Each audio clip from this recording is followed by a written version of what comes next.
Shalom, Bapak Ibu Saudara sekalian. Pada pagi hari ini kita memperingati hari kenaikan Tuhan Yesus. Tuhan Yesus yang telah disalibkan, dia mati, dia dikuburkan. Setelah dia dikuburkan 3 hari dia bangkit. Dan kemudian dia naik ke surga. Betapa dahsyat, betapa luar biasa apa yang dilakukan oleh seorang pemimpin yang tidak ada yang menyamainya. Apa yang dilakukan oleh Yesus? Dia mati, dia yang memilih caranya sendiri melalui orang-orang lain. Dia sanggup untuk terlepas dari semua itu tetapi memilih untuk menjalaninya secara sadar. Dia melakukan itu untuk ketaatan dia kepada Allah. Kemudian dia dikuburkan. Tetapi 3 hari kemudian dia bangkit. Dan setelah dia menampakkan diri kepada banyak murid, kemudian dia naik ke surga. Coba bayangkan dia naik ke surga.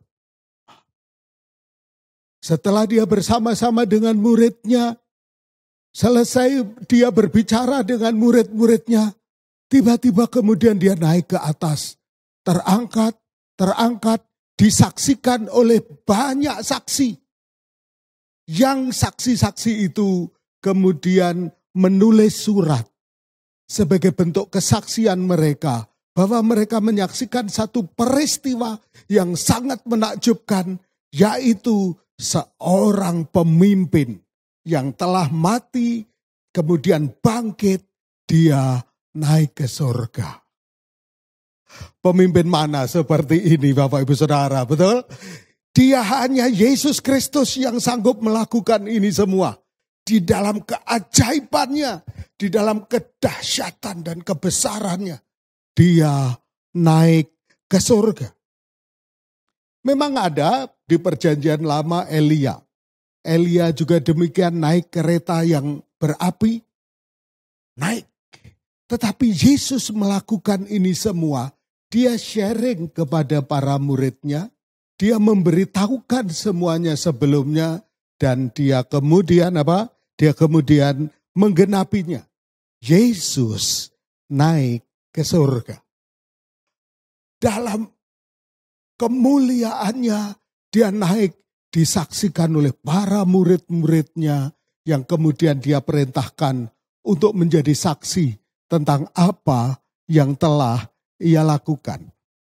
Nah, Bapak Ibu Saudara, yang menarik adalah sebelum Yesus naik ke surga, ada pembicaraan antara Yesus dengan para murid-murid.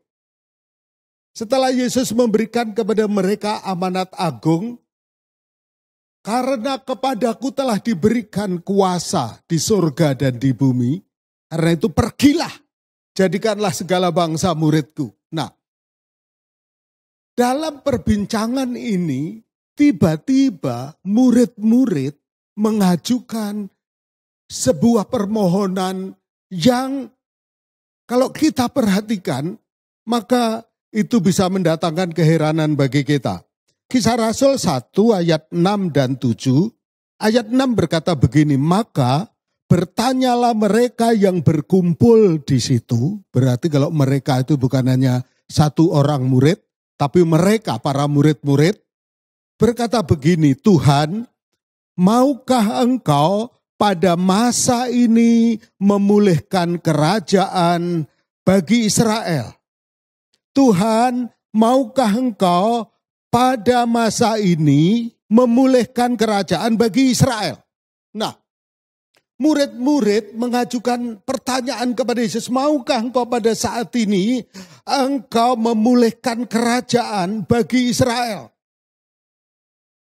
Mereka pengen menjadi satu bangsa yang mandiri, yang merdeka, yang berdaulat penuh. Tidak seperti sekarang yang di bawah penjajahan Romawi. Mereka mengajukan itu kepada Yesus. Kenapa? Karena mereka telah melihat betapa Yesus ini pemimpin yang berbeda dengan pemimpin yang lain. yang berbeda dengan pemimpin yang pernah dicatat oleh sejarah. Dia mati, dia bangkit, dia hidup, dia berkuasa melakukan berbagai mujizat. Nah, kalau kita lihat dari permohonan para murid ini, Tuhan, maukah engkau pada masa ini memulihkan kerajaan bagi Israel? Maka kita lihat ada dua hal di sini. Dua hal itu yaitu yang pertama, para murid ingin menjadikan Yesus pembebas dari penjajahan Romawi. Mereka meminta Yesus memulihkan kerajaan ini dan Yesus menjadi rajanya. Nah, dan yang kedua kalau kita lihat, Yesus tidak menyalahkan bahwa hal itu akan terjadi. Yesus tidak menyalahkan pernyataan murid-murid ini. Bahwa mereka minta supaya Yesus memulihkan kerajaan bagi Israel. Nah, tetapi ada kesalahan pemahaman dalam diri para murid tentang kerajaan. Yesus sudah berulang kali mengungkapkan istilah kerajaan surga atau kerajaan Allah yang adalah sama. Tetapi mereka belum menangkap apa maksud kerajaan surga dan kerajaan Allah di mana Yesus sebagai raja yang berdaulat. Karena itu terungkaplah di sini sesuai dengan pengertian mereka untuk Yesus membebaskan mereka dari penjajahan orang Romawi. Padahal kerajaan Allah di mana Yesus sebagai raja, setiap orang yang menjadikan Yesus sebagai raja, mereka percaya kepada Yesus harus melalui pertobatan yang sejati, pertobatan yang benar. Nah, karena itu ketika Yesus mendengar murid-murid mendesak Yesus untuk mendirikan kerajaan, maka dia berkata begini. Jawabnya, engkau tidak perlu mengetahui masa dan waktu yang ditetapkan Bapa sendiri menurut kuasanya. Engkau tidak perlu mengetahui masa dan waktu yang ditetapkan Bapa sendiri menurut kuasanya. Sepertinya Yesus ingin segera mengalihkan topik pembicaraan dari konsep para murid. Yesus menjadi pemimpin pembebas dari penjajahan. Yesus ingin segera memindahkan topik ini. Karena ada topik lain yang lebih mendesak sebelum dia naik ke surga. Ya. Karena itu dia berkata, engkau tidak perlu tahu. Engkau tidak perlu tahu. Dan kemudian begitu inginnya Yesus membicarakan ini, dia tidak mau larut dalam topik pembicaraan yang dibawa oleh para murid tentang kerajaan di Israel. Tetapi Yesus langsung membawa kepada satu topik yang sangat penting, yang segera harus dia sampaikan sebelum dia naik ke surga. Yaitu apa? Setelah engkau tidak perlu tahu, kemudian disusul tetapi. Daripada membicarakan ini semua, tetapi apa Bapak Ibu Saudara? Ayat 8 berkata, tetapi kamu akan menerima kuasa kalau Roh Kudus turun ke atas kamu. Dan kamu akan menjadi saksiku di Yerusalem dan di seluruh Yudea dan Samaria dan sampai ke ujung bumi. Yesus segera mengalihkan kepada topik yang paling penting yang harus semua mendengar sebelum dia naik ke surga. Satu pesan terakhir yang dilakukan oleh Yesus kepada para muridnya, kamu akan menerima kuasa kalau Roh Kudus turun ke atas kamu.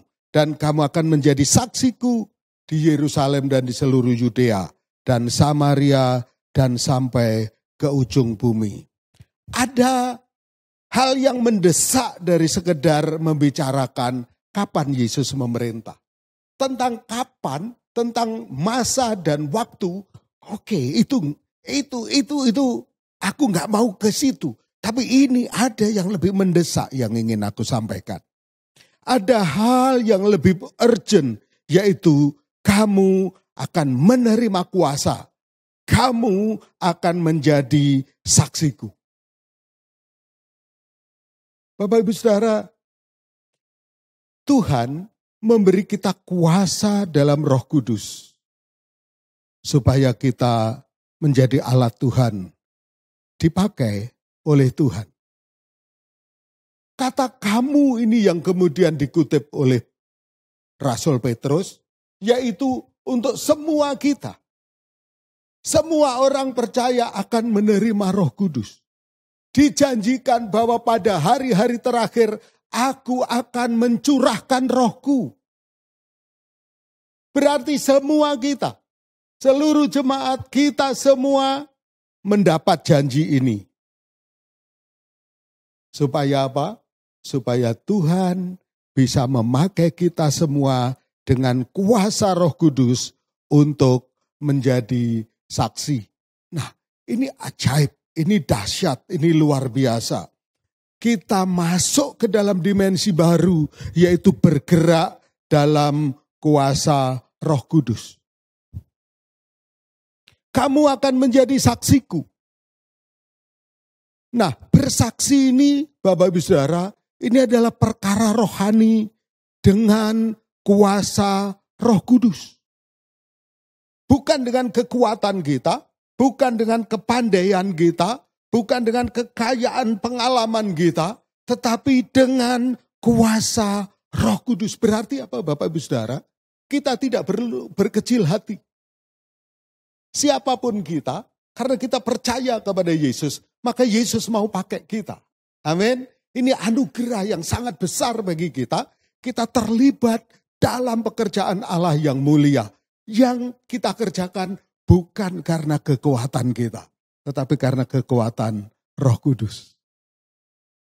Kunci kesuksesan dan keberhasilannya bukan di kita, tetapi Roh Kudus yang memampukan kita, yang menyanggupkan kita.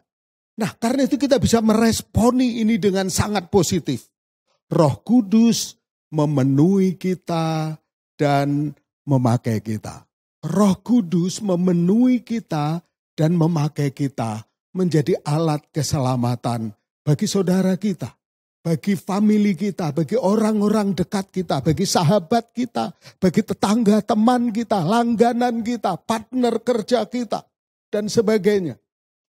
Kita bukan karena kekuatan kita dipakai oleh Tuhan.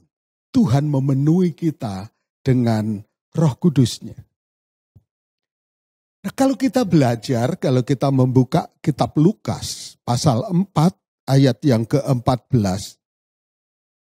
Kita belajar bagaimana Roh Kudus memakai Yesus. Roh Kudus mengurapi Yesus dan memakai Yesus. Maka kita mulai lihat dari awal mula pelayanannya, yaitu Lukas 4 ayat 14. Dalam kuasa Roh, kembalilah Yesus ke Galilea dan tersiarlah kabar tentang Dia di seluruh daerah itu. Saya ulang Lukas 4:14. Dalam kuasa Roh, kembalilah Yesus ke Galilea dan tersiarlah kabar tentang Dia di seluruh daerah itu. Yesus dalam kuasa Roh yang bekerja dalam dirinya membawa dia kepada satu tempat yang bernama Galilea, dan apa akibatnya ketika Roh Kudus menyertai Yesus, maka nama Yesus tersiar di seluruh daerah Galilea. Nama Yesus tersiar karena apa? Karena Roh Kudus bekerja di dalam diri Yesus. Maka ada banyak perkara-perkara besar dikerjakan oleh Yesus supaya orang-orang mengenal Yesus dan menerima keselamatan di dalam Yesus. Jadi bergerak di dalam kuasa Roh Kudus menjadi saksi bagi nama Yesus supaya setiap orang yang percaya kepadanya tidak binasa dan beroleh kehidupan yang kekal. Supaya semua orang tahu di bawah kolong langit ini tidak ada satu nama yang olehnya manusia beroleh selamat. Kecuali di dalam Yesus Kristus. Supaya semua orang tahu bahwa siapa yang percaya di dalam hatinya dan mengaku dengan mulutnya bahwa Yesus adalah Tuhan, maka dia akan diselamatkan. Ini adalah sesuatu yang luar biasa. Digerakkan oleh Roh Kudus, melayani dalam kuasa Roh Kudus, sehingga nama Yesus segera dikenal di seluruh daerah itu. Itulah yang dijanjikan oleh Tuhan kepada kita. Tetapi kamu jangan sibuk dengan membicarakan tentang masa dan waktunya. Itu Bapa yang mengetahuinya, anak pun tidak. Yesus berkata, tetapi kamu akan menerima kuasa kalau Roh Kudus turun ke atas kamu. Nah, karena itu dalam Lukas 24 ayat 49, sebelum Yesus naik ke surga, dia berkata, dan aku akan mengirim kepadamu apa yang dijanjikan Bapakku. Tetapi kamu harus tinggal di dalam kota ini sampai kamu diperlengkapi dengan kekuasaan dari tempat tinggi. Nah, roh yang memenuhi Yesus, roh yang membawa Yesus kepada pelayanan yang penuh kuasa itu, roh itu juga yang dijanjikan oleh Yesus untuk memenuhi kita semuanya. Nah, roh yang memenuhi Yesus juga memenuhi kita untuk apa, Bapak Ibu Saudara? Yang pertama, untuk dia tinggal di dalam hati kita. Roh Kudus tinggal di dalam hati kita sebagai roh penghibur, the comforter.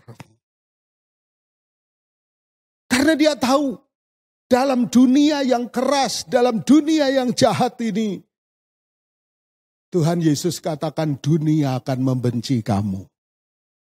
Tetapi kita tidak perlu cemas, kita tidak perlu takut. Bisa saja dunia membenci kita karena kita memilih hidup yang benar sesuai dengan kehendak Tuhan Yesus. Dunia membenci kita, tetapi Yesus memberikan Roh Kudus-Nya tinggal di dalam hati kita untuk apa? Untuk menghibur kita. Untuk menghibur kita. Kita akan mendapatkan penghiburan, sukacita yang bukan dari dunia ini. Yang berbeda dengan dunia ini. Yang dikerjakan oleh Roh Kudus di dalam hati kita. Karena itu kadang-kadang saya takjub, kagum, heran melihat orang-orang yang melayani Tuhan dengan sungguh-sungguh. Saya pikir mereka sangat berat. Setiap waktu, setiap saat menanggung ancaman.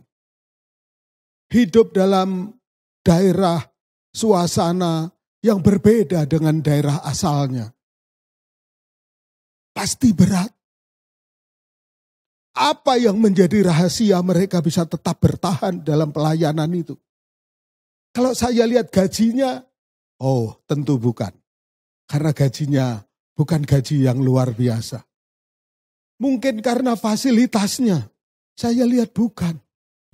Karena mereka jauh lebih nikmat ketika mereka berkumpul bersama keluarganya pada waktu itu. Atau dalam profesi yang dia bisa pilih sesuai keahliannya. Kenapa mereka bertahan? Karena ada Roh Kudus yang tinggal di dalam hati. Yang memberikan apa? Penghiburan. Dan itu bukan hanya untuk mereka. Roh Kudus tinggal di dalam hati kita. Yang menghibur kita. Karena itu pada saat kita lemah. Pada waktu kita memerlukan pertolongan Tuhan, kita bisa menjerit kepada Tuhan. Roh Kudus, roh penghibur bagi kita. Yang kedua, supaya Roh Kudus itu memampukan kita menjadi saksi.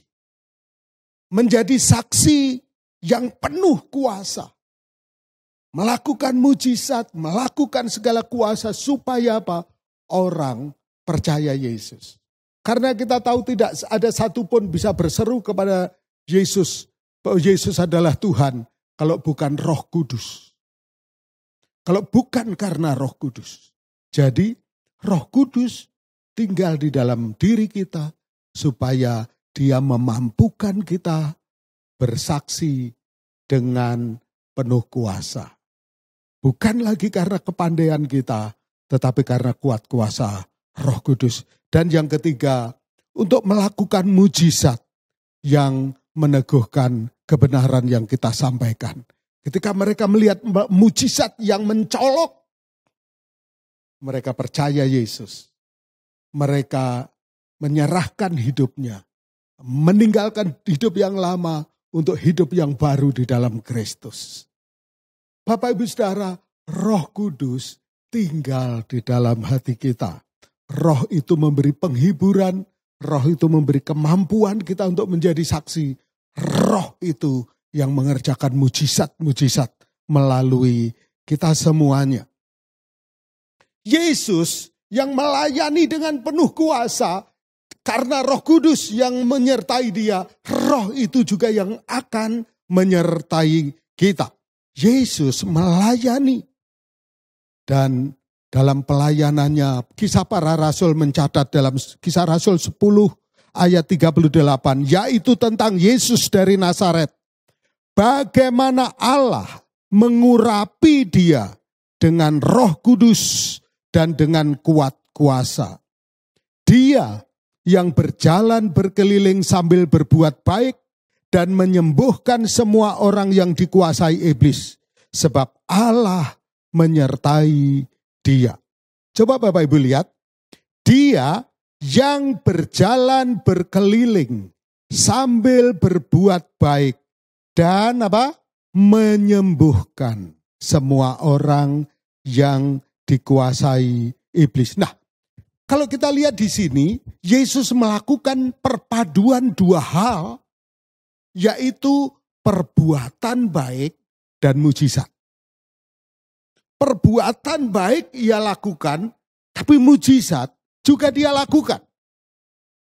Karena itu kita meyakini dua-duanya dan kita mau melakukan dua-duanya. Amin. Melakukan perbuatan baik dan melakukan mujizat di dalam pengurapan Roh Kudus. Kadang-kadang orang menekankan perbuatan baik, menganggap mujizat ini sudah berhenti. Sementara yang satu lagi menekankan mujizat, terus doa mujizat, lupa untuk melakukan perbuatan baik. Yesus melakukan dua-duanya ini. Karena itu gereja kita harus melakukan dua-duanya ini. Dan selama masa pandemik ini kita bekerja dua-duanya ini.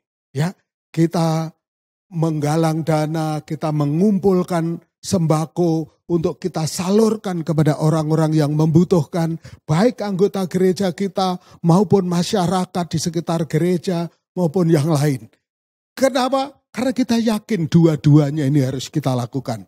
Perbuatan baik dan mujizat. Perbuatan baik dan mujizat. Yesus bergerak dalam kuasa Roh Kudus. Demikian pun kita, karena Yesus menjanjikan itu.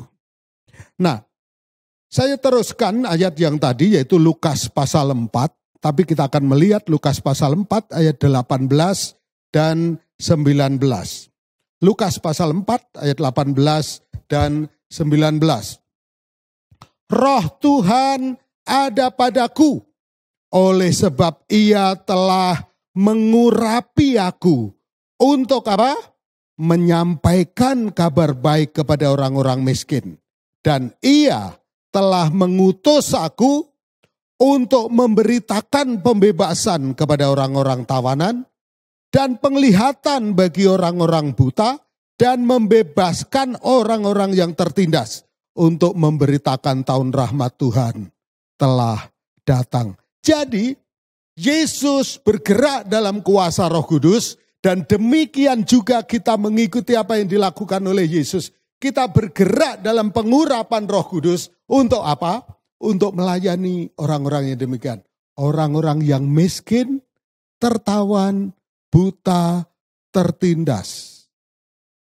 Miskin, tertawan, buta, tertindas. Berarti kita diurapi oleh Tuhan untuk melayani jiwa-jiwa.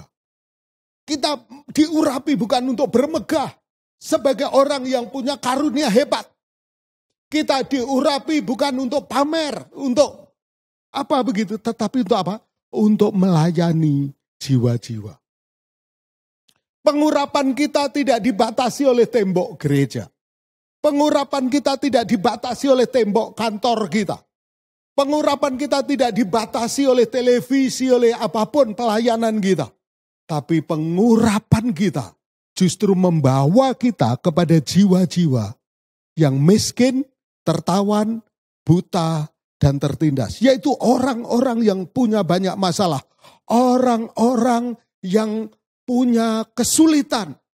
Melalui problem mereka, melalui permasalahan mereka, kita datang di dalam kuasa dan pengurapan Roh Kudus untuk menyatakan Yesus yang hidup, Yesus harapan bagi dunia. Kuasa Roh Kudus untuk pelayanan kepada jiwa-jiwa. Dan itulah yang harus kita kerjakan bersama-sama. Gereja kita tentu dengan pandemi ini mulai muncul pelayanan-pelayanan baru yang berkaitan dengan digital. Pelayanan digital. Tetapi semuanya ini tidak menggantikan. Tidak menggantikan apa? Pelayanan kita yang menyentuh kebutuhan jiwa-jiwa. Yang menyentuh yang paling esensi yang dibutuhkan oleh semua manusia. Yaitu apa? Berita keselamatan bahwa di dalam Yesus ada pengampunan dosa. Di dalam Yesus ada keselamatan yang kekal. Karena itu mari kita bergerak dalam kuasa Roh Kudus. Kita tidak bisa mengandalkan kekuatan sendiri. Kita tidak bisa mengandalkan kepandaian kita sendiri. Kita harus terus terhubung dengan Roh Kudus. Bahkan terus dipenuhi Roh Kudus. Terus kita berdoa kepada Tuhan dan terus berserah kepada Tuhan. Tuhan, ini aku Tuhan. Aku sadar penuh. Ini adalah perkara rohani yang tidak bisa dikerjakan hanya dengan kekuatan manusia. Ini adalah perkara rohani. Aku memerlukan kuasa Roh Kudus yang membuat kita berhasil. Bapak Ibu Saudara, Yesus naik ke surga dalam segala kemegahan dan kemuliaannya. Dan kita yang ada di sini, Yesus menjanjikan, tetapi kamu akan menerima kuasa kalau Roh Kudus turun ke atas kamu. Dan kamu akan menjadi saksiku di Yerusalem dan seluruh Yudea dan Samaria dan sampai ke ujung-ujung bumi. Itu juga janji bagi kita. Roh Kudus memenuhi kita supaya kita menjadi saksi di lingkungan keluarga kita, di kota kita, di bangsa kita, dan bahkan sampai ke ujung bumi. Haleluya, Tuhan memberkati.